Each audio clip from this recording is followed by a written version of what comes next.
अस्सलाम वालेकुम वरहमतुल्लाहि वबरकातुहू। उम्मीद करता हूँ कि आप सब खैर वाफ़ियत से होंगे। दोस्तों, जैसे कि आप जानते हैं कि पिछले दर्स में हमने अस्मा और ज़ुरूफ़ को शुरू किए थे, जिनमें से बाज़ को हम पढ़ चुके हैं। ज़ुरूफ़ ज़मानिया में से आज इंशाअल्लाह बाकी ज़ुरूफ़ ज़मानिया को पढ़ेंगे और साथ साथ ज़ुरूफ़ मकानिया को भी आखिर तक कवर कर लेंगे। अस्मा और ज़ुरूफ़ में से चौथा जो है वो कैफ़ा कैफ़ा है। इसको सही तरह समझ ले, ये बहुत इस्तेमाल हुआ है। कैफ़ा ये हालत दरियाफ्त करने के लिए इस्तेमाल होता है। मसलन कैसा, कैसे और कैसी, कैसा कैसे किसी, इसके लिए इस्तेमाल होता है। जैसे मसलन कैफ़ा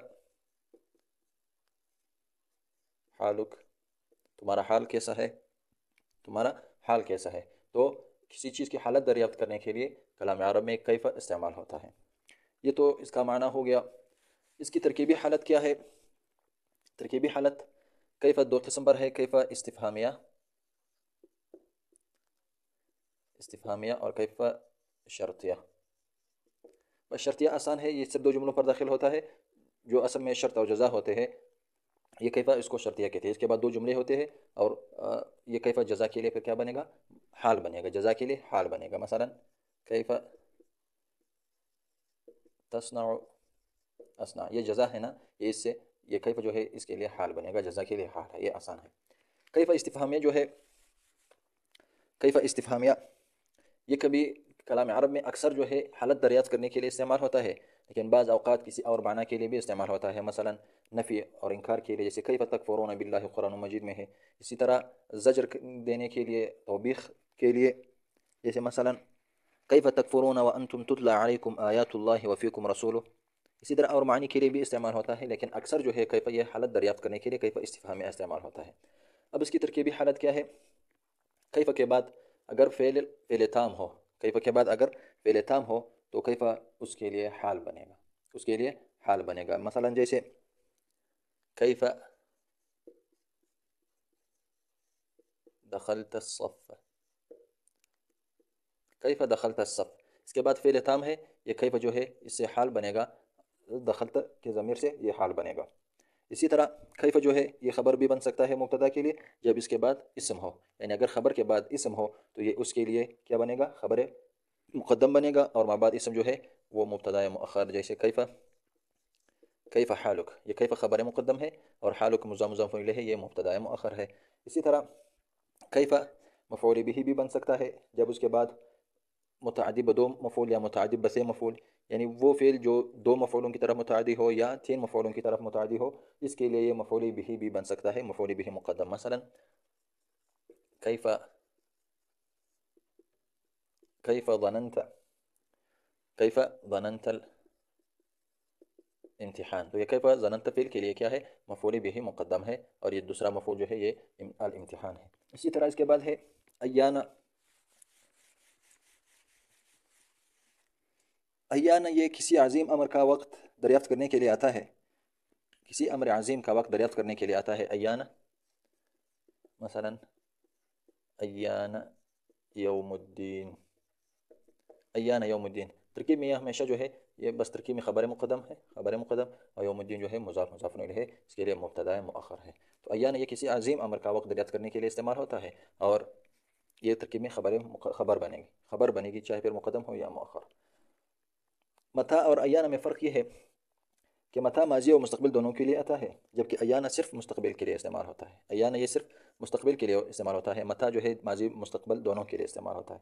इसी तरह दूसरा फ़र्क ये है कि मता छोटी और बड़ी तमाम चीज़ों के बारे में इस्तिफ़हाम के लिए आता है, मता छोटी बड़ी तमाम चीज़ों के बारे इस्तिफ़हाम के लिए आता है, जबकि अय्याना जो है अय्याना सिर्फ बड़ी चीज़ों के बारे इस्तिफ़हाम के लिए आता है, बस सिर्फ बड़ी चीज़ें के बारे इस्तिफ़हाम के लिए आता है। इसके बाद है अमसी। अमसी ये गुज़श्ता कल के लिए आता है, गुज़श्ता कल के लिए आता है। जैसे मसलन जितुका अम्स, जितुका अम्स, मैं गुज़श्ता कल तेरे पास आया, मैं गुज़श्ता कल तेरे पास आया, ये तरकीब में मफ़ऊल फ़ीही बनेगा, बस ये तरकीब में मफ़ऊल फ़ीही बनता है। इसके बाद है क़त्तु। क़त्तु ये माजी मनफ़ी की ताकीद के लिए आता है, माजी मनफ़ी की ताकीद के लिए आता है, बमाना कभी भी, कभी। जैसे मसलन مثلا ما ضربت زيدا قط. ما ضربت زيدا قط، میں نے زید کو کبھی نہیں مارا. میں نے زید کو کبھی نہیں، یہ کبھی جو ہے معنی ہے قط کا، میں نے زید کو کبھی نہیں مارا. تو قط یہ ماضی منفی ہے، یہ ماضی ہے اور یہ منفی ہے، حرف نفی اس کے اوپر داخل ہے. ماضی منفی کی تاکید کے لیے آتا ہے، یعنی ماضی میں جو نفی ہوا ہے اس نفی کی تاکید کے لیے جو ہے قط استعمال ہوتا ہے. اور اس کے بعد ہے عوض. یہ مضارع منفی کی تاکید کے لیے آتا ہے. مضارع منفی کی تاکید کے لیے آتا ہے بمعنی ہرگز. ہرگز کا معنی دے دیتا ہے عوض. جیسے مثلا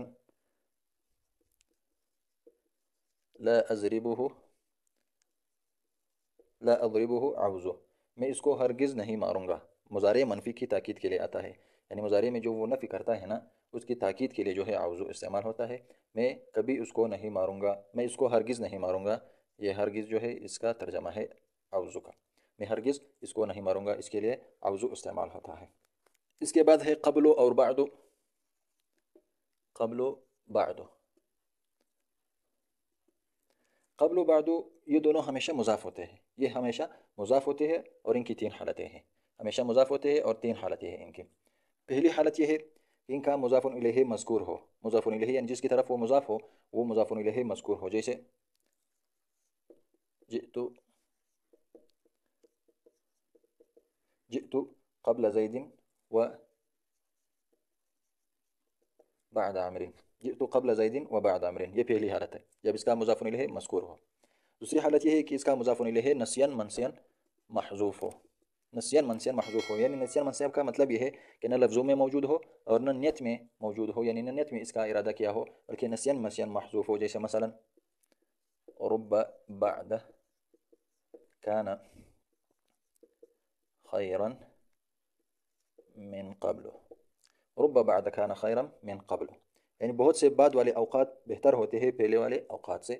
بہت سے بعد والے اوقات بہتر ہوتے ہیں پہلے والے اوقات سے. تو ان میں جو ہے بعدوں اور قبلوں کا مضاف الیہ نسیان مسیان محذوف ہے، یعنی نہ الفاظ میں موجود ہے اور نہ نیت میں اس کا ارادہ کیا ہے. تیسری حالت جو ہے ان کا مضاف الیہ محذوف ہو منوی ہو، یعنی الفاظ میں موجود نہ ہو بلکہ نیت میں اس کا ارادہ کیا گیا ہو. جیسے مثلا للہ الامر، للہ الامر من قبل، للہ الامر من قبل ومن بعد. یہاں اس کا مضاف الیہ جو ہے مضاف الیہ الفاظ میں تو مذکور نہیں ہے لیکن نیت میں موجود ہے، یعنی اس کا مضاف الیہ کیا بنے، یہاں کیا نکالیں گے ہم، کل شیء. من قبل كل شيء ومن بعد كل شيء. من قبل كل شيء ومن بعد كل شيء.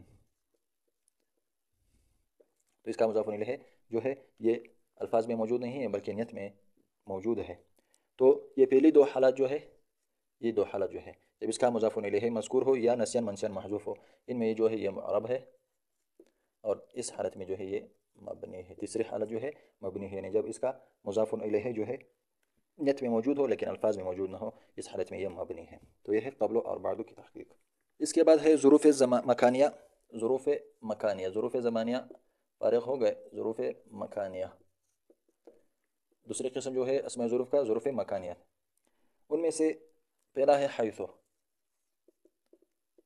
حیث اس کا معنی ہے جس جگہ، اس کا معنی ہے جس جگہ. حیث یہ اس کا معنی ہے جس جگہ. یہ ہمیشہ مضاف ہوتا ہے، ہمیشہ مضاف ہوتا ہے اور ہمیشہ اس کا مضاف الیہ جو ہے جملہ ہوتا ہے. اکثر جو ہے جملہ ہوتا ہے، پھر چاہے جملہ اسمیہ ہو یا جملہ فعلیہ ہو. جملہ اسمیہ کی مثال جیسے مثلا اجلس حیث، اجلس حیث الناس، حیث الناس جالسون. اجلس حیث الناس جالسون، اجلس حیث الناس جالسون. یہ حیث جو ہے یہ مضاف ہوا ہے، یہ ما بعد جملہ اسمیہ ہے. الناس مبتدا، جالسون خبر ہے، یہ اس کے بعد جملہ اسمیہ آیا ہے. تو یہ حیث اس کے جملے کی طرف جو ہے یہ مضاف ہوا ہے. ما قبل فعل کے لیے یہ مفعول فیہ بنے گا، مضاف مضاف الیہ مل کر اجلس فعل کے لیے مفعول فیہ ہے. اور اسی طرح جب اس کے بعد جملہ فعلیہ ہو، جلست حیث یجمل المنظر، جلست حیث یجمل المنظر. اس کے بعد جملہ آیا ہے، یہ فعل फ़ाइल और मफ़ूल बिही या फ़ेल फ़ाइल मिलकर फ़ेल फ़ाइल मिलकर ये इसके लिए मुज़ाफ़ इलैहि है, मुज़ाफ़ इलैहि मिलकर जलस्तु फ़िल के लिए मफ़ूल फ़ीही बनेगा। अक्सर जो है ये जुमले की तरफ मुज़ाफ़ होता है, चाहे फिर जुमला इस्मिया हो या जुमला फ़िलिया। इसके बाद है ज़ुरूफ़ मकानिया में से क़ुद्दाम, तहत, फ़ौक़। क़ुद्दाम, तहत और फ़ौक़। क़ुद्दाम का माना है आगे, तहत का माना है नीचे और फ़ौक़ का माना है ऊपर। ये भी क़ब्लो और बादो की तरह इनकी भी तीन हालतें हैं। जैसे क़ब्लो और बादो में हम पढ़ चुके हैं, इसी तरह क़ुद्दाम और तहत व फ़ौक़ की भी तीन हालतें हैं। यानी जब इसका मुज़ाफ़ इलैहि महज़ूफ़ मनवी हो तो ये इस वक्त मबनी होते हैं और बाकी दो हालतों में ये मुअर्रब होते हैं। जैसे क़ामल इमाम क़ुद्दाम अय क़ुद्दाम अन्नास, क़ामल इमाम, क़ामल इमाम क़ुद्दाम अय क़ुद्दाम अन्नास, क़ुद्दाम अन्नास। तो ये क़ामल इमाम क़ुद्दाम यानी इमाम खड़ा हुआ, क़ुद्दाम यानी लोगों, क़ुद्दाम अन्नास यानी लोगों के सामने, लोगों के सामने। तो ये जो है इसका भी तीन हालतें हैं क़ब्ल और बादो की तरह, और बाकी जो है ये भी तरकीब में मफ़ऊल फ़ीही बनते हैं, ये भी तरकीब में मफ़ऊल फ़ीही बनते हैं। जज़ाकुमुल्लाहु खैरा।